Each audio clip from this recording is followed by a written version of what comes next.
Awesome. Well, welcome everyone. This is a NASEF and NACE live stream. We are excited to be here. We do this once a month where we chat with different leaders in the collegiate esports space and bring information about what is happening in the esports scene or how maybe you can prepare to be part of that when you're in high school.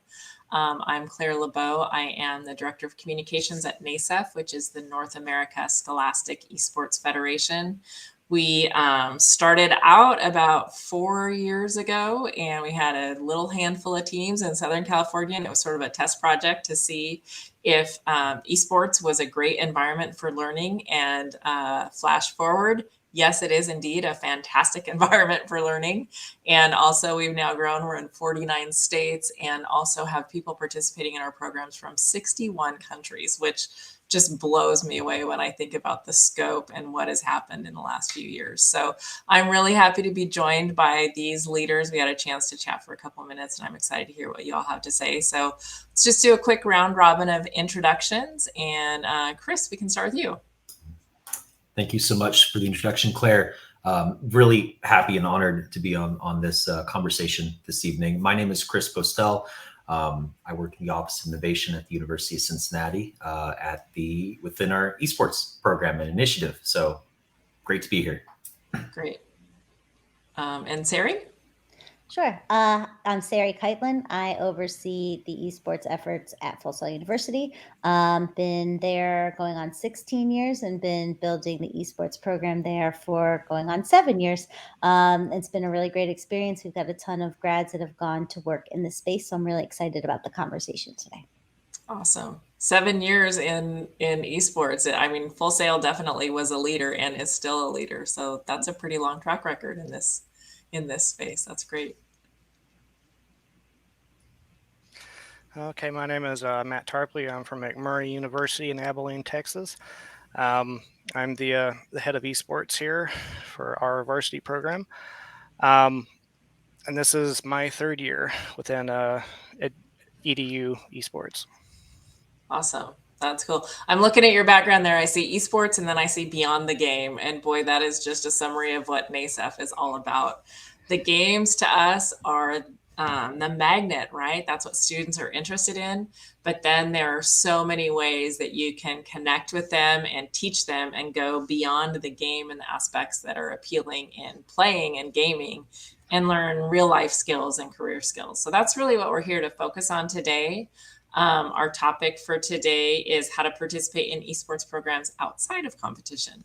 And we have some great conversation to come. So before we get to that outside of competition aspect, let me just ask a couple details about your program. So maybe we'll go in reverse order right now. So Matt, if you want to just take off and say like, what is the esports program like at your school? How many titles do you play? Do you offer scholarships? What else do kids participate in? That kind of thing.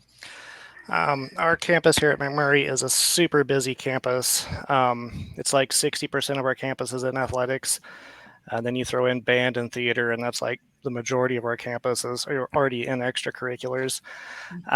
So esports is part of that. We're under athletics. We were running 6 different titles and 9 different teams this year. We'll be picking up another 3 games and 6 teams next year. We've doubled in size every year since we've started the program. It's we're kind of rural out in the middle of nowhere, so it's a good STEM input, and it's been super popular amongst the rural high schools and stuff as well to start up esports programs. It gets kids involved, and this is just kind of the next step in the progression along the way. That's cool. And I'll give a shout out to our local affiliate. You mentioned earlier that you are on the board for TechSF, and I think they have their spring finals like this weekend coming up. So yep. Great things happening in TechSF and in all the NASEF affiliates around the country. But we certainly appreciate having the collegiate perspective. That is the goal, right? For all these kids in high school, it's college and then career beyond. So it's great to have your perspective added there. Sari, how about you? What is the esports program like at Full Sail? Sure. So we're definitely a bit unique, especially in regards to comparison of like a traditional university. Full Sail is a specialized university that focuses on degrees in entertainment, media arts, and technology. So you're not going to necessarily find the traditional programs here. We've always been very specialized. So esports is what we have. I used to say it's our first athletic anything that we have, but now I just say it's our only, because I don't picture us having a competitive football team anytime soon. And so that's really it for us. So because that's kind of everything for us, our program is interesting because it's all encompassing. With the way our degree programs are set up, we have had a ton of grads that are working in this space for such a long time. So the forward-facing side of industry and preparing students for the industry is super important. We also love competing at the varsity level. You know, we always like to say we followed the students here in that regards. They were hacking LAN centers together and building lobbies long before we had any sort of formalized varsity gameplay. Because we have so many degree programs that are focused on gaming, gamers are our culture. We're surrounded by them. And so it's kind of taken over, which is great. And we love it. And it's phenomenal. And it's provided a ton of opportunity. So we're in an interesting point where, like, we don't have a student handbook. We don't have a Department of Athletics. We don't have any infrastructure. We don't have anything in regards to that. Getting started was interesting, and we've relied so heavily on the help of so many schools around us that have shared their handbooks and their policies and their procedures, and we're tweaking and we're learning. But esports was a first for us in that regards. And so in some ways we've been here for so long and been doing this from an industry perspective. And in other ways, this is the newest thing that we could have ever possibly experienced. And so balancing between the two has been really fun. But at this point in time, esports almost is all encompassing over all of our areas of focus within a staffing perspective. And probably will continue to be that way for, like, as far as I can see, I guess. Right. Yeah. For such a young industry, and I mean, I use that lightly because obviously you've had, people have been playing games for a very, very long time. But the way that the esports industry is exploding right now, just so much opportunity.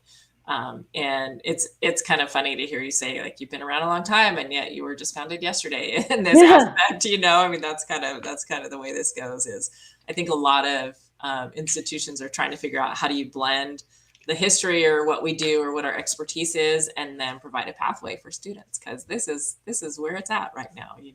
Yep. Chris, how about you? What's the program like? Yeah, well, I feel like that so many things you just said apply to us. I'm with the University of Cincinnati. We're the second largest college in the state of Ohio with about 48,000 students. We've had a club and a club sport for about 10 years. And this is our first year as an initiative in a program. So kind of talking about that, it's been here a while. We're fresh off the block. That's me. That's us. We're new. But we're not, but we are. How does that work? In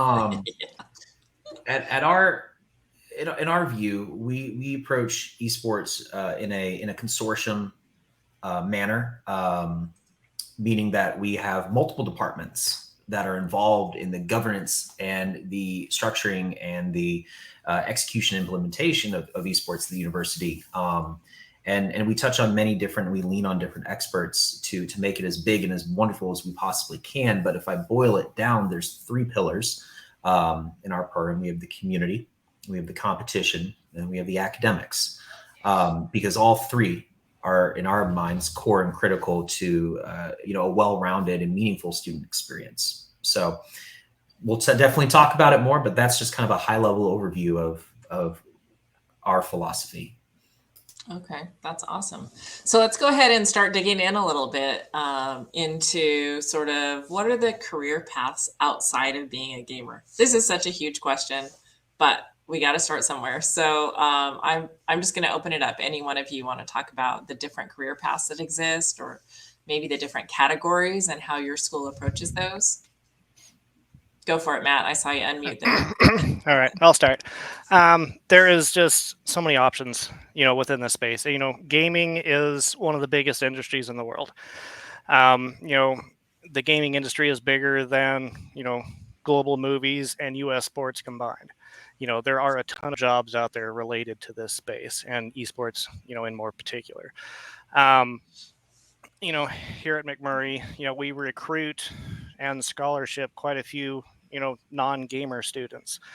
We recruit, data analytics people, we recruit graphic designers, we recruit shoutcasters, marketing kids. We also host, a handful of, intern students as well within our program. We had a marketing and a graphic design intern this semester. They ran most of our events and stuff for us. But there's just so many different things. Can I share my screen here for a second? You should be able to. Okay. Okay.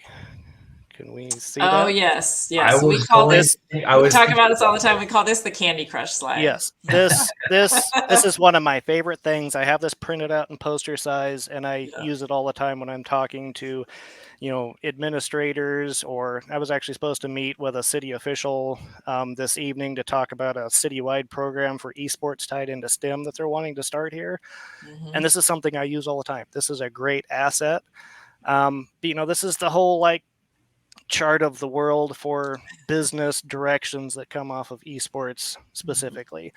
We have all the education, administration, business stuff, sales and marketing, communication, social media, broadcasting, IT, media and organized events, like they do down at Sorry. There's just so many options and different directions that you can go in, that you can tie into esports, which is gaming, which is something that your students have a great affinity for, and they already own this space, so it's easy to get the buy-in from your students. Mhm. I will, but I use this particular graphic all the time. I will drop this into chat and they can share that. Perfect. Thanks, Matt. Thank you. Yeah, we do. We talk about the same thing all the time. And it's because I think sometimes you just need your eyes open. People, when you say, esports or gaming, people who aren't in it just picture kids playing. And they picture, I would say, even like an antiquated view of kids playing, right? And there's so much to it now. So it's great to have that that outline. And actually at NASEF, we kind of, you may have seen this one as well. We kind of have a more manageable version, maybe I would say, of this, which is just, looking at 4 different domains of esports. And you've got strategists and content creators and entrepreneurs and organizers. And then, of course, all of these, as you just showed in that giant slide, this expands greatly. This diagram here is actually what we used as the model to create our curriculum. And I don't know if you guys are aware, but we have actually a 4-year English language arts curriculum approved by the state of California to be implemented in schools. And once you approve it in one state from one Department of Education, it's, it becomes much easier to back map it and get it approved in other places. But looking at these things and saying, hey, when you're in English 9, you could be learning, theories about crafting games and developing plot lines and characters in a game the same way that you can in a novel. And then the kids get so engaged in it because they love it. So we agree. We do something really similar in that outline of, here are a bunch of different opportunities that you can pursue. And, we want to help kids be able to pursue those. Let's see, I'm going to go ahead and share in the chat the link for that huge overview of all of those careers. Sari, you have at Full Sail, it's a pretty specialized, broad but specialized view of esports. So what kind of things do you focus on there? So from our perspective, I know industry-wide, a lot of folks talk about esports in terms of like a vertical and talk about its newness. And they in conversations, identifying it as a vertical. To me, when I think people do that, it limits what you can see as far as a career path.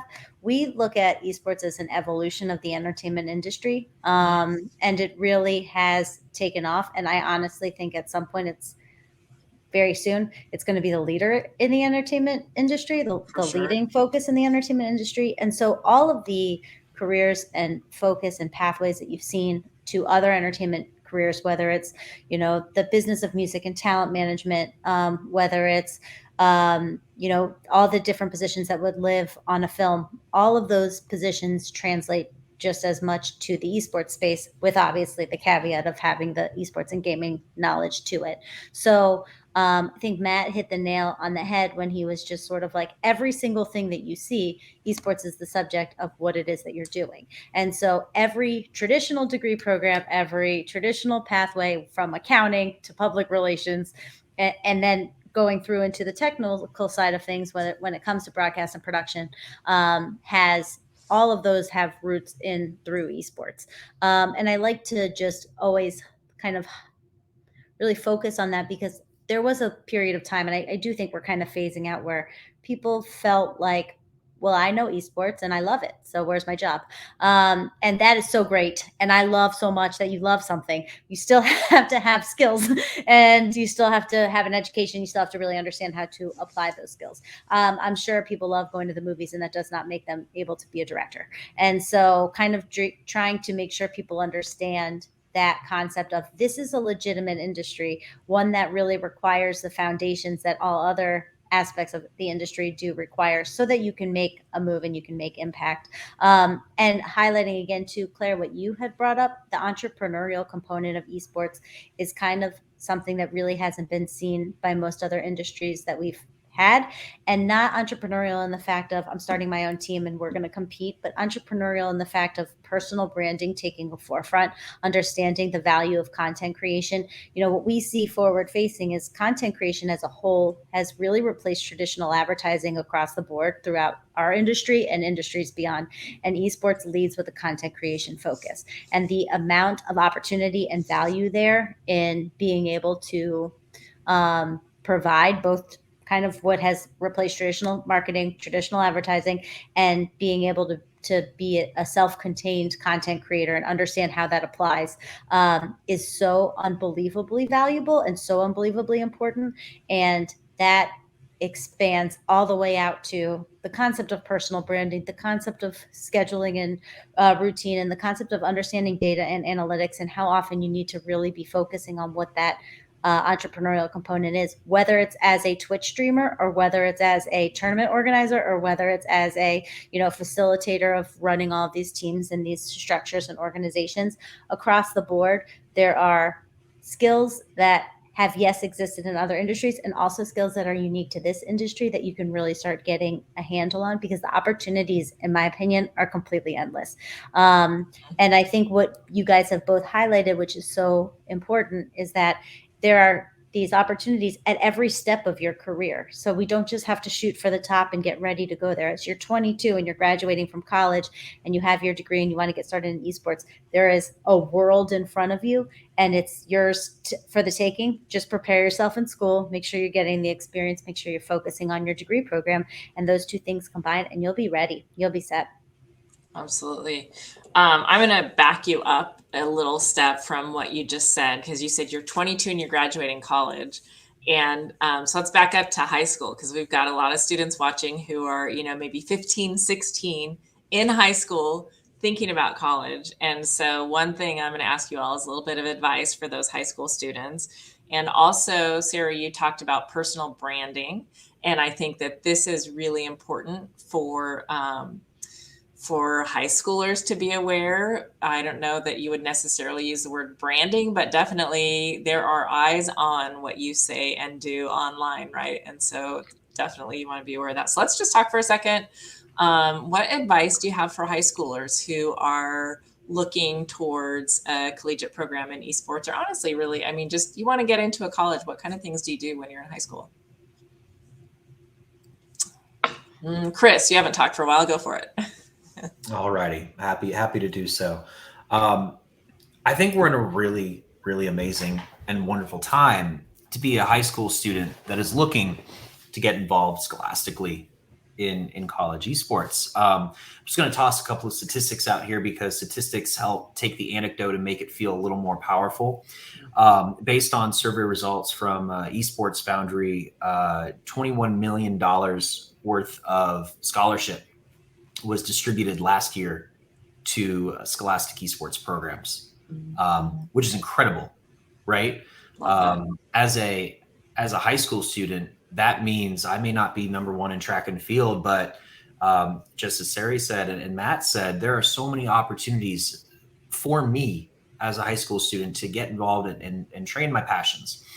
And so we are in a more inclusive time in the realm of scholastic esports than we ever have been before. So number one, $21 million worth of scholarships. So tell your parents and let, when they tell you to turn off your computer instead of one more game or dinner's ready or any of those typicals. The other thing that I would note is that think about it academically in terms of, where you want to go and what you want to be. Because as everyone has mentioned here within the opportunities within esports and outside, there is a level of finesse and there is a level of qualification that is required. We're no longer in the passion economy where simply wanting to do something qualifies and predicates the acceptance of such. But there is a silver lining. Also, we do note through research and through studies that 65% of students who are involved in esports clubs and programs have a higher GPA than those who don't. And that stems back onto the campus involvement and the importance of community, the importance of being involved. So if you enjoy gaming and you enjoy that part of your life, it makes more sense to enjoy it with others, and you can share the other parts of your life as well. So to kind of recap the two pieces of advice, number one, look for a scholarship if you need a scholarship. Personally, many people need scholarships. I think they're great. There are so many resources out there that will help you find those scholarships and connect you to people who want to nurture you. The second is focus on the academics as well, because when things turn out south, they're the best backup you can ever have is a solid GPA and a solid understanding of what it is that you want to do. But more importantly, that combined with your resume of being involved in a community and a program will help you stand out, whether it is you want to work and be a Full Sail graduate and enter the halls of Activision Blizzard or Riot Games, or you want to be a graduate of McMurray and maybe you want to work in food sciences, or you want to work in ag, or you want to work in energy, all of which are very healthy sectors in the state of Texas. The skills that you will learn, as Matt shared in the beautiful Medium graphic, which I also have printed, by the way, for us, will serve you very well. For sure. You mentioned something about, knowing what you want to do in esports and pursuing that. And I would just say right now, I think so many people working in this industry are so open to students and so welcoming, and we want to see everyone thrive and succeed. And I would just say, if you're a student and you see a job you're interested in, find that person on LinkedIn or Intello or whatever platform you use, on Twitch if they're streaming, or whatever it is, find them and ask a couple questions and get to know, what is it actually really like to be, whether you're Matt or Sari or Chris, who's working in a college helping to run an esports program for students, or I see Doug Konopelko commented in the chat here. And if you're Doug's working at CDW, which is a big hardware manufacturer, and he's connecting with schools and organizations around the United States that want to bring in esports. He, content creator. There are all these different opportunities, and people are so open right now to share their knowledge and see quality people come in and fill the esports world. That definitely, don't be afraid to reach out and try to make some personal connections. Those will hold you forever. And I know when you're in high school, it can be a little intimidating, but just go for it. It's worth it, I promise.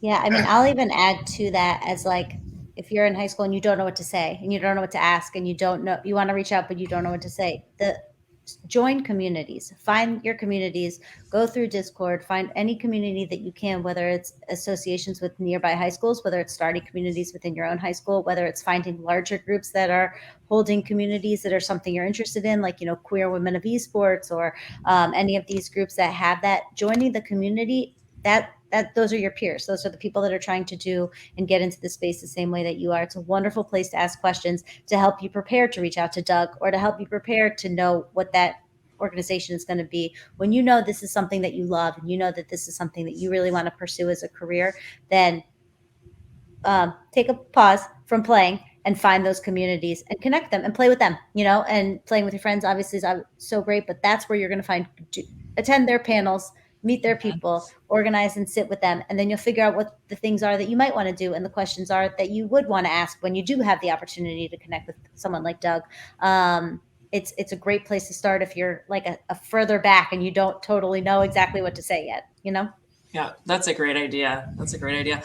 I'm going to drop a link in the chat, and this is just a map of all the locations that NASEF has clubs around the United States. So that might help you. If you're in an area with a club already and there are, thousands of them, then you might be able to plug into something close to you. And Matt, we mentioned earlier that you're part of TechSEF, which is the regional affiliate there in Texas. What other advice do you have for students who are interested in, they're just thinking ahead to college? How do I make myself look the best when I'm doing a college application? I think a lot of it is just to be involved with stuff, and kind of looking at these graphics and stuff that we've shared, that knowing that whatever your interest is, you can almost certainly tie it back into gaming or esports.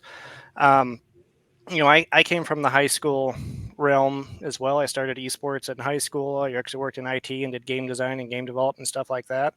We actually started esports, and when I started it, I wanted it to be tied into CTE stuff, and I took over a practicum marketing class that had like 2 people in it the previous year. And then we rebranded it for esports, and this class is responsible for running our esports program. And, that following year, 17% of the high school signed up for that class. There's a huge amount of ownership, just kind of that realization that, marketing and business, that's all esports and stuff too. All these things go together, whatever your interest is. Every year here at McMurray, I challenge them, whatever your major is, I can find you somebody in the esports industry for that. I had a pre-med kid student last year, and I went and found GamerDoc because I come talk to us, please. And she's like, sure. Now she works for Evil Geniuses and all that other stuff, and she's an amazing person. Same with like psychology. Here at just in Dallas, we have a group called Geek Therapeutics. They use gaming and D&D and stuff like that as part of their practice. It's an easier way to connect with people. Whatever it is, you can somehow tie it back into gaming and STEM career kind of stuff. Just make those efforts. If you have programs at your campus, go get involved. One of the really interesting things about having an esports program is you get a lot of B-type personalities that come into it. The non-social types that have never been in team sports before necessarily, they come in here and you kind of wonder, I don't know if that kid's ever going to talk, kind of worried about that one. But then 3 weeks later, they realize, I'm surrounded by a bunch of nerds that play video games. It's fun. And then they come out of their shell. And it's great. It's a great environment for this sort of stuff as well. Yeah. Yeah. We hear that all the time from students who, they join the esports club, and then all of a sudden they're like, I found my people. I've been at this school for so long, kind of feeling like I'm doing my own thing. And then all of a sudden there's an esports club or team, and they join it, and then they connect with others, and they're like, wow, you have the same interests that I do. You build friendships, and then that also is a game changer just for school in general. And Chris, you mentioned the research that demonstrates grades go up, attendance goes up. I mean, if you like being at school, you're going to do better there, right? So I think those are all great examples.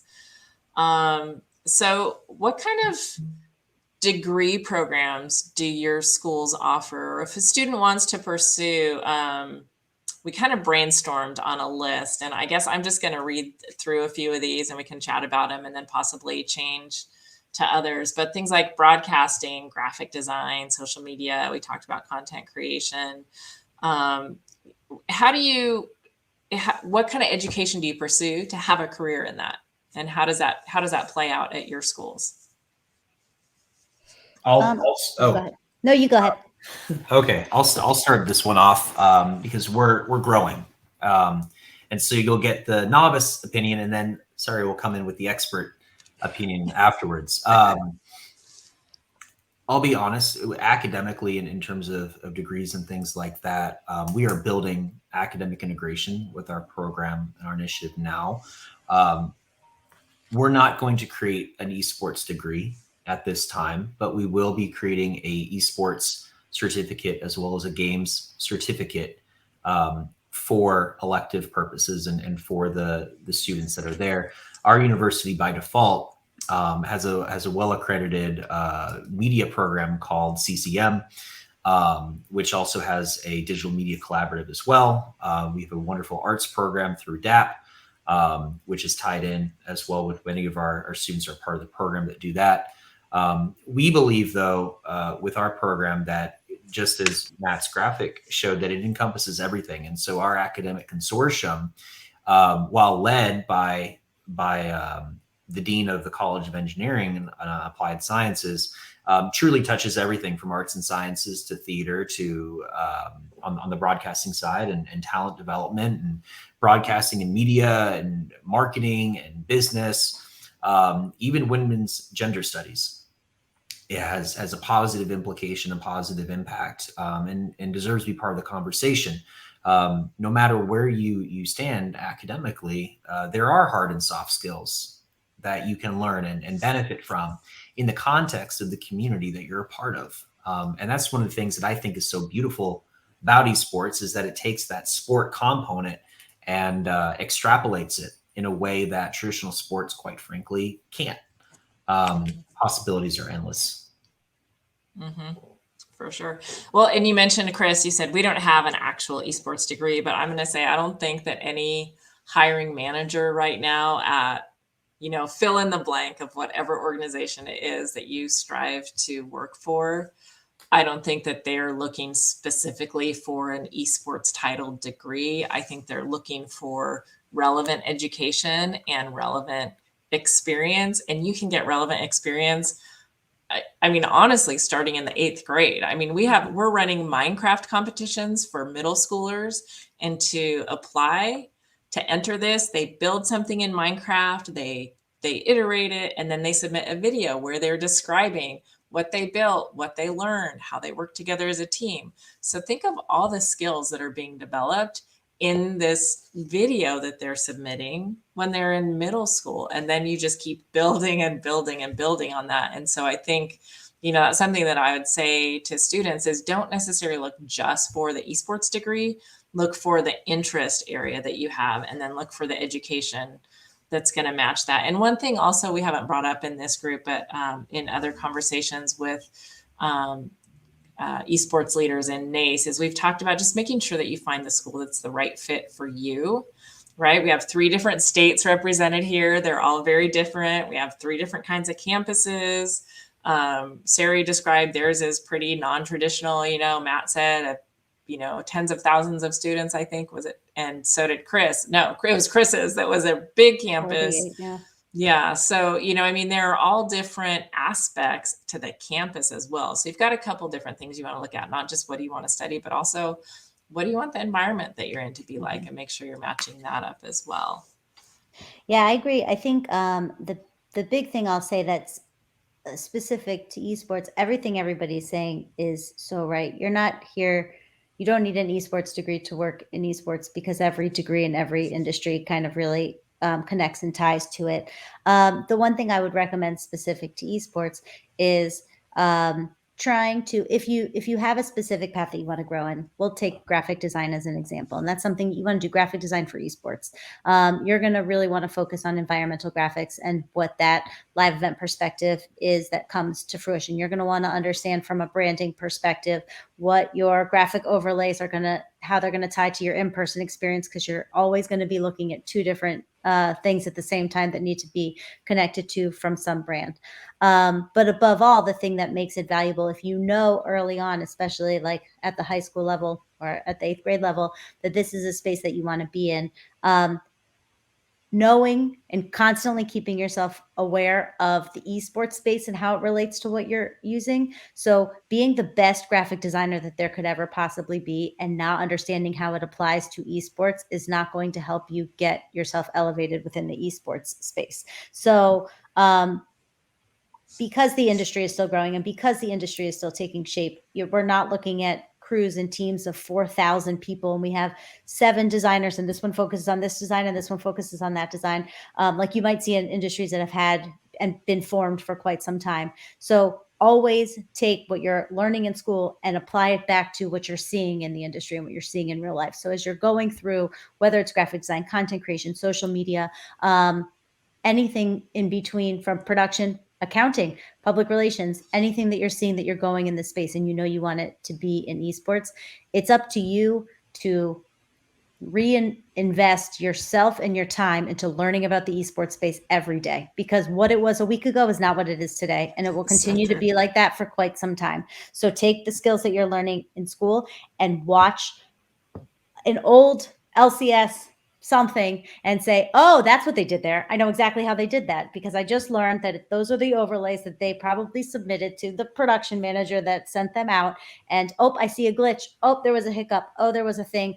Oh, how are they loading all the teams in? Who's managing them from like a business and logistics perspective? Continuously take your education and use it in real time by tying it back to the industry that you want to be a part of. And it'll elevate everything that you're learning in school to be specific to the industry that you want to work in. And make sure after you graduate high school, graduate college, or never graduate because you keep going to school forever. All of those things are great, but you will always have to be educating yourself if you want to work in esports every single day. There is no break. There is no time off. You can't learn everything there is to learn about esports and then go off and run in a career in this space. It is an evolving space and it's a phenomenal and fantastic place to be, but you got to be willing to have an evolving mindset to go along with it. And so knowing how to transfer your skills is really, really important. That's true. And if that feels a little intimidating to you, if you're in high school, like just roll with it, right? Just keep going. No, don't be sorry. It's excellent advice. But I just, like, it's a day by day thing, right? It's not like all of a sudden now I'm the expert and then I have to stay the expert forever. No, you grow a day at a time and you develop a day at a time.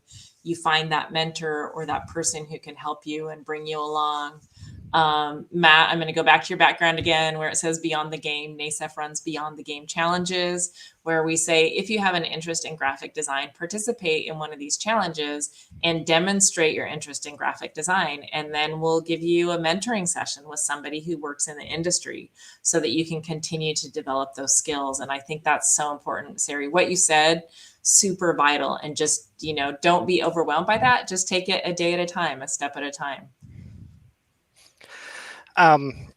Yeah, kind of going back to like the overwhelmingness of the never-ending learning and always having to keep up with it. I mean, you just got to think of it in terms of gaming. Your favorite game gets patch notes every couple weeks. That's how the industry works as well. Mm-hmm. You're always having to relearn your game. You're always having to relearn your job as well.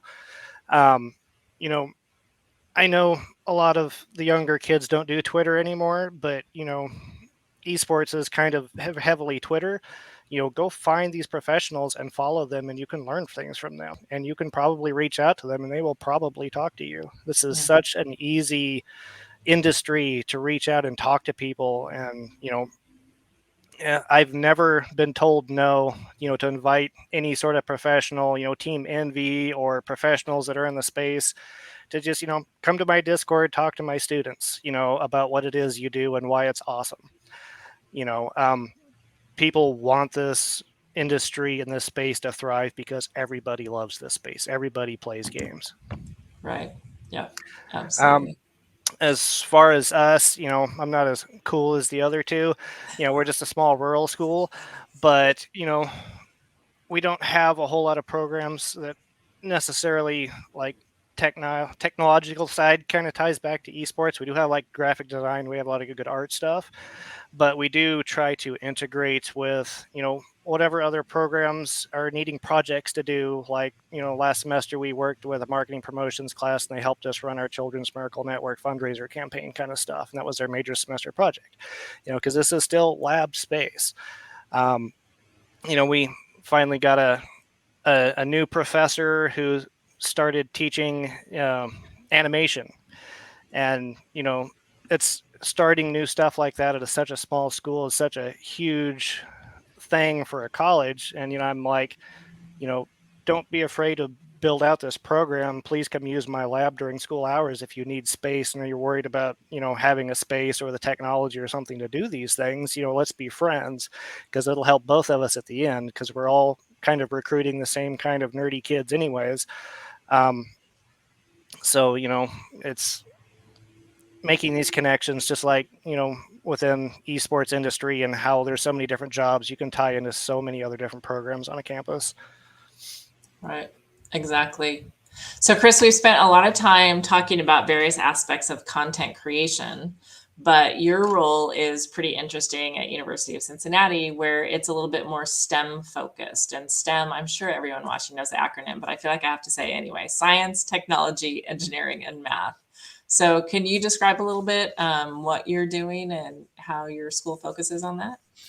Yeah. So this is a philosophical concept that is how I kind of present it. But within our initiative, our program, we see esports as a authentic vehicle to not only incubate talent being students. We talked briefly earlier about the academic achievement of students. I think everyone on this panel would agree that our students are good students.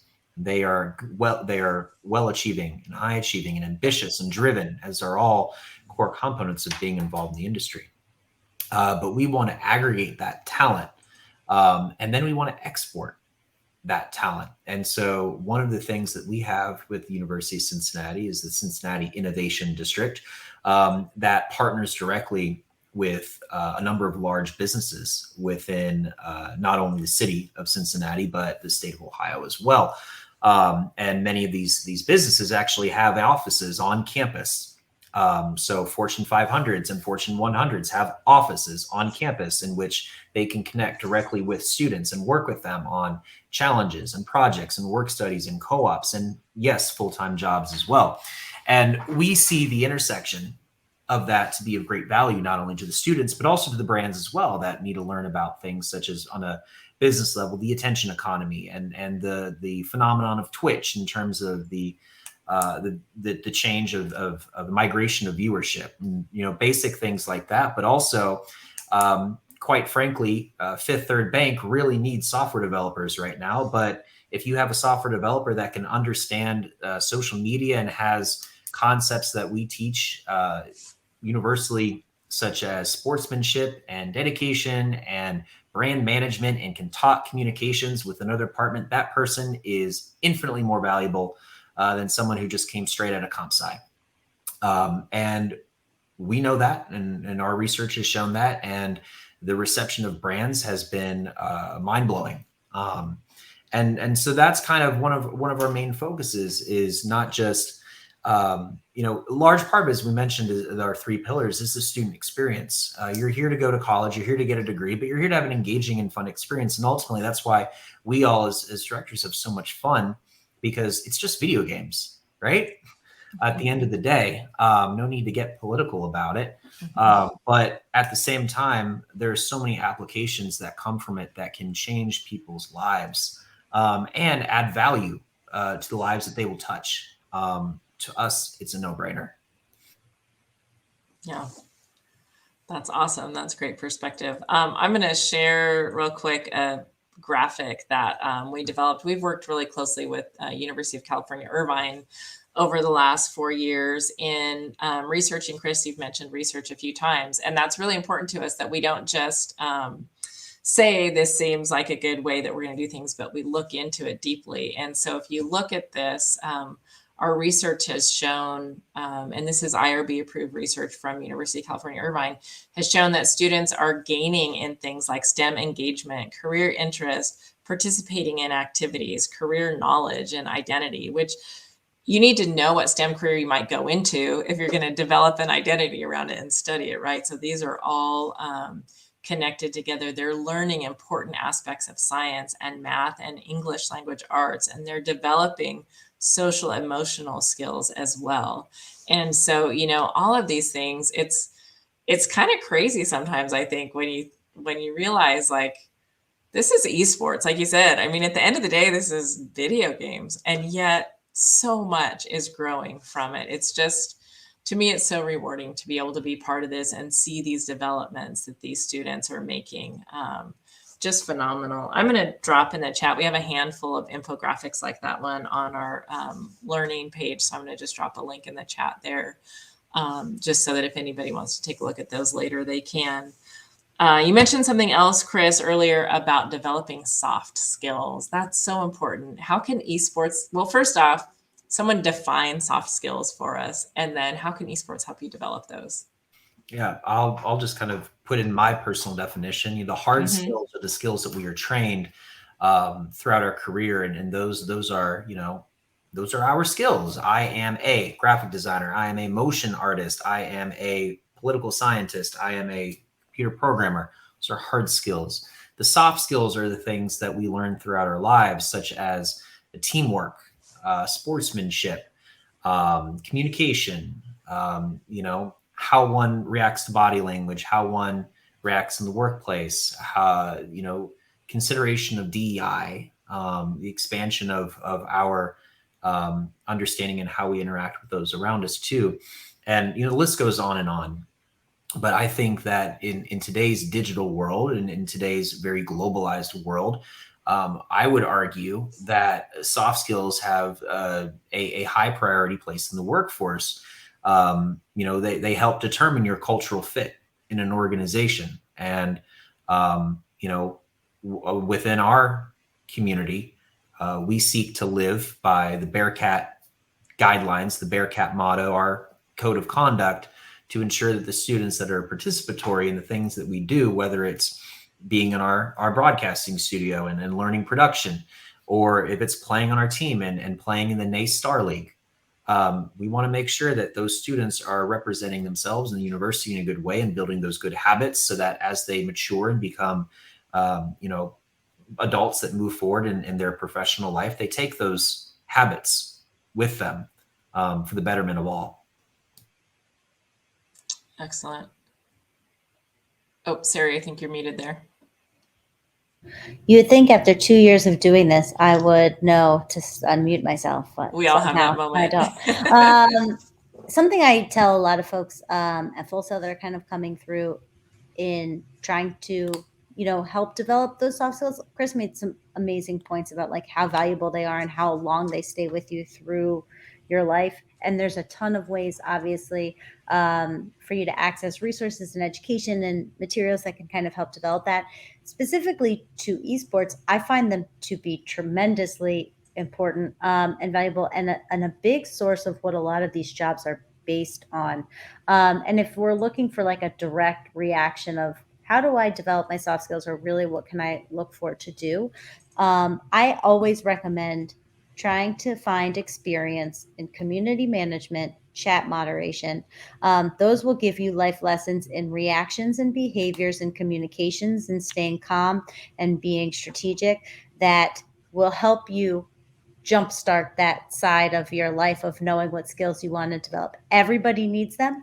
It will be a huge learning tool, learning on the job and being able to do that. But the experience that you can have in something like community management, chat moderation, and tournament organization, and dealing with people behavior and that, even if it's at a small Buffalo Wild Wings Smash tournament, whatever that conversation is, being able to experience that and have to tap into your inner self of why does this person keep spamming our chat? And what am I going to say? Because there's a lot that I want to say. And now what am I actually going to say? And being able to understand that is a really great way, just simplistically, to kind of get started. And a lot of folks will let you shadow. There's a lot of productions that'll do that. You can do it remotely from your home. And it's a really great way to understand like how to channel and how to tap into what those developing soft skills might be and how they would apply to the esports space. Yeah, that's awesome. So Matt, not soft skills necessarily, but something that I know is really important to you, and it's really important that we focus on and talk about in the gaming world, and that is health and mental health. And we talked a little bit about this. And can you just tell us a little bit what you're doing at McMurray and why this is so important in the world of esports? Well, I think mental health is still socially one of the things we kind of ignore. I think we're starting to get a little bit better at it, and the younger generations, they're very open to the idea, talking about it, having conversations about it. You learn about, how to use your brain from academics. You learn about, physical skills from, athletics, but nobody teaches you how to be a human. And that's kind of an important part of growing up and going out into the real world and getting a job. Kind of ties back into all these SEL skills and stuff as well. Just learning how to be human, and you have emotions, and you're going to have to deal with that. There's nothing you can do about it. But this is a great space for that, just because I think partly within esports you get a lot of B-type personalities where they're not so social, and then they get put into this environment where it's such a high communication, a highly social environment, that it just opens all sorts of teachable moments. And this is a very stressful environment as well, especially at the collegiate level. It's the first time away from home from mom, first time playing on a team before, first time having other people relying on you to do your job within a team. There's a lot of stressors there, and it may be the first time they've really ever had to deal with these sort of things. So it is a very open environment that we have about it. We actually are the only program on campus that has their own mental health coach for our teams. She talks to each of the teams every week. It's starting to become more normal at the professional level as well. Just burnout and tilt and all that sort of stuff is, it's all mental, emotional kind of issues. There's no reason for like professional, esports professionals to, be burning out after 4 or 5 years. It's just, we haven't got to that point yet of, coming to grasp that, mental health is something that's important. But yeah, that's one of our pillars of our program. We keep notebooks, all of the team members for goal setting, and our mental health expert makes use of those, as well as our athletic trainer and our fitness coach as well. We kind of keep track of all that stuff and track progress and, SMART goals and stuff like that. But yeah, I think the mental health aspect for sure has definitely been one of the brightest spots that we've gotten out of our program. We even have a weekly mental health and gaming stream called Support Alt, because there's just this whole plethora of games out there that were designed specifically to explore certain emotions and, and just stuff like that. And, then we sit around and, talk about it afterwards. We've got a good psychology program here on campus, very supportive counseling system. And, we can all kind of get together and chat about the games and, what does all that mean? And, especially with COVID and all this, it's been a very stressful few years, for a lot of our students. Yeah, there's nobody whose last few years has been remotely close to normal, right? And so I think it's so important to talk about that rather than just say, okay, we're going to pick up and carry on now because, now we seem to be back to normal, where it's all just craziness. So we have at NASEF, we developed something that a lot of our clubs are using, and it's a gamers check-in. And essentially it covers the mental health and then also, the overall health aspect. And we encourage our clubs to use this, and this is free on our website. But, looking at the am I doing what I need to do to grow personally? Are you taking care of your responsibilities and managing your growth as a student? Are you active every day? Very important. And that is definitely a stereotype of gamers and esports, right? That we would love to break. And that is that, everybody just sits around playing games all the time. No, you got to be active to be healthy. Are you sleeping enough and relaxing enough to recharge your mind and be able to play your games and also go to school and get good grades? I mean, we're talking a lot to students here, right? And sleep is super important. Very underrated by most students. I would say it's really important. You appreciate that more as you get older. I will say that. What is your physical environment like? Every time I ask this, I look around at my desk and I go, yeah, I got to clean up a little bit here. But your physical environment does impact how you play, how you learn. So being aware of that. What are your relationships like? And we've said it's great that with these esports clubs now, a lot of kids who maybe didn't have a place before to nurture relationships with others that they liked in person, right? A lot has been happening online, but now with these clubs in your schools and these teams in your schools, you can connect to somebody at school and get to know them on a more personal level as well. And then sustenance, of course. Are you eating well? Always super important to be eating well, to be drinking water and all those things. So just really appreciate that your school and the steps that you're taking as far as having that, that mental health support for the students. And I know we've met with lots of different people. I've talked a lot with the exercise physiologist that works at UC Irvine. And I know, many schools have someone who's helping support the physical side of health for the gamers. And it's really cool that you're taking the step and supporting that mental health as well. So we are coming up on time. So I'm just going to ask for a quick round robin. If you each could give some advice. We have students and educators and parents watching. So for parents watching, their kids like esports, they're thinking about it as a career or thinking about it as a college path. Maybe they're freaking out a little bit because they don't understand it completely. What advice would you give to a parent? And Matt, let's go ahead and start with you. I'll just say again that, the gaming industry is larger than the global movie industry and U.S. sports combined. It is a huge space. There are a bazillion opportunities out there. Esports, more specifically, it's still kind of new and growing into its own, and it's only going to continue growing and, advancing in different directions. It will become the norm for colleges to have esports programs. It will become the norm for high school to have esports programs. For so many of the, benefits that we've already discussed here tonight. Don't be afraid of, video games as an industry. Yeah. Sari? I love everything that Matt just said. And it's that the best way to start is to do this with your kids. Like you had mentioned at the beginning, just pivoting from this is a time waster and shifting more towards teach me about what you're doing. Tell me about this. Let me see what this is a really, really, really great way to start. It seems overwhelming to tackle and understand, but let your kid teach you, and let them kind of go through it with you.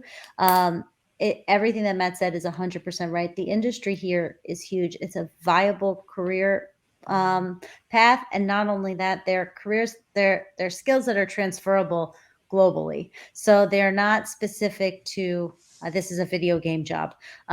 It's a job that is transferable amongst multiple industries in something that they really, really love to do. And so joining forces together, understanding that, learning that, and asking as many questions as you can, I think is really the best way to start. But there's a tremendous amount of information out there, and there's a tremendous amount of parents in the same situation as they are. And so find them. COPE, it provides a lot of really great resources, Coalition of Parents in Esports, that can help if you're like, explain what this is to me. I just want to understand. There's a ton of groups out there that'll help do it, and learn with your kid. Yeah, COPE is a great partner of ours. We love what they're doing. And, like you said, there are lots of different places to connect. We have a Facebook group just for parents of gamers and kids in esports. So that's another place. If I would imagine most parents are on Facebook. That's another place where you can connect with others and sort of learn about what's happening in different parts of the country and the world and different things that kids are participating in. Chris, any additional words of wisdom for the parents? Yeah. So when your kid says, "Mom, one more game," make sure they're playing an esport, and then say yes. If they're not playing an esport, then tell them to go downstairs and dinner's ready. But okay, define the difference. but in all seriousness, we are in a brand new time where the connotation of what gaming has stood for those for us is different than what it is now, and the accessibility and the resources that are available to help nurture that are different than what it was then. And so the connotation and the stigmata historically is gone. Yep. And I would just challenge all high school parents watching this to be open-minded, and to do a little bit of research and to follow your children on Twitch in the games that they play. Just try to learn a little bit about them, and then ask them if this is something that they want to participate in. And if the answer is yes, then I highly recommend being there as the adult mentor in their lives to help them find the school that is appropriate for them and the program that is right for them and the communities that will help elevate them, because the decisions that they make while they're young will help shape them just like all others for the rest of their life. And I believe that the opportunities that we have to educate and empower your children will definitely be positive choices for them moving forward. So highly consider to be open-minded and just to, learn about what it is that your children are so excited about. Yeah, for sure. And I mean, as a parent of teens, I would say the ability to watch your child do something that they love and see them thrive in it is just amazing. I mean, it is just amazing to me to watch my kids do the things they love. And I want to foster that. I want to help that grow. And I would just encourage parents that, you're hearing from us. And if you go back over the recordings, we've heard from 3 collegiate esports experts now every month for, I'd say, at least the last 6 months. And listen to them, look at the size of the industry. This is for real. And it's a great place to be. It really is. And so, don't be afraid to stand with your kids and encourage them. It's so much fun. As Sari said, it's growing like crazy right now. So you really do have to, fasten your seatbelt and prepare for the ride, because it is a bit of a crazy one right now. But oh my goodness, there's so much opportunity. And if your kids love it, this is probably where they should be. I can't thank you enough. This was such a fantastic conversation. Thank you all for the input and the wise words that you have shared. I'm sure lots of people are going to go back and be watching the recordings of these and, listen again to that certain part or the other part, because there were so many different things that were so helpful.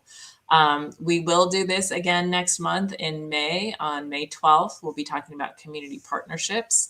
And how different colleges are partnering within their communities. And so that is definitely something to watch and take part in. If you look at the chat, the last couple of links that I dropped there, one is for COPE, because we had lots of mention of COPE, the Coalition of Parents in Esports. So you've got a link there. And then also to NACE, which is this fantastic collegiate esports organization that all of these schools and hundreds of others are part of. And so you can find lots of resources at their website. And then also NASEF, if you're looking for the high school scene, that's where to find it. So thank you all for your time. Good luck and have fun. Thank you so much. Thank you, guys. Really appreciate it.